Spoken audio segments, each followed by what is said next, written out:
நண்பர்களே, அ விதைக்கரணை ஆர்டர் போட்டு இன்றைக்கி தான் கொரியரில் வந்துச்சு.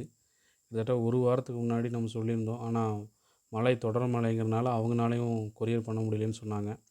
நேற்று கொரியர் பண்ணாங்க. இன்றைக்கி தான் வந்து சேர்ந்தது. இந்த கரணை வரும் வரும்னு சொல்லி பார் போட்டு கிட்டத்தட்ட ஒரு மாதமே ஆயிடுச்சு. அப்புறம் போன வாரம் தான் ஆன்லைனில் ஆர்டர் போட்டேன். ஆனால் நேற்று நேற்று நேற்று தான் அவங்களால அனுப்ப முடிஞ்சுது. 1000 கரணை ஆர்டர் போட்டிருந்தேங்க. 10 ஒரு கட்டுக்கு 100 கரணை அப்படிங்கிற மாதிரி சொல்லியிருந்தாங்க. வரும் அப்படிங்கிற மாதிரி. நான் எக்ஸ்ட்ராவாக ஒரு கட்டு வேணாலும் போட்டு விட்றேன் அப்படிங்கிற மாதிரி சொல்லியிருந்தார். இப்போ இங்கே மொத்தமாக 11 கட்டு இருக்குது. ஒரு கட்டு நடவு பண்ணியிருக்கேன். இனி ஒரு 10 கட்டு இருக்குது. எவ்வளோ நேரம் ஆகும்னு தெரியல நடவு பண்ணுறதுக்கு.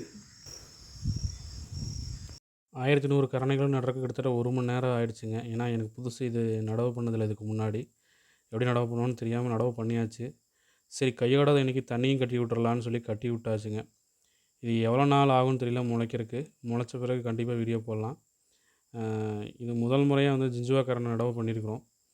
இது நல்லா தீவனமாக இருக்கும் அப்படிங்கிற மாதிரி சொல்லியிருந்தாங்க ஆடுகளுக்கு. பார்க்கலாங்க இது எவ்வளோ நாளில் முளைச்சி அறுவடைக்கு தயாராகுதுங்கிறது தெரியல. மழையும் நம்ப முடியாது. நீ வருமா வரலையும் வராதான்னு தெரில. கோயம்புத்தூரில் மழை ஸ்லோவாகிடுச்சு. அதனால் முதல்ல தண்ணி கட்டி விட்டுட்டோம்.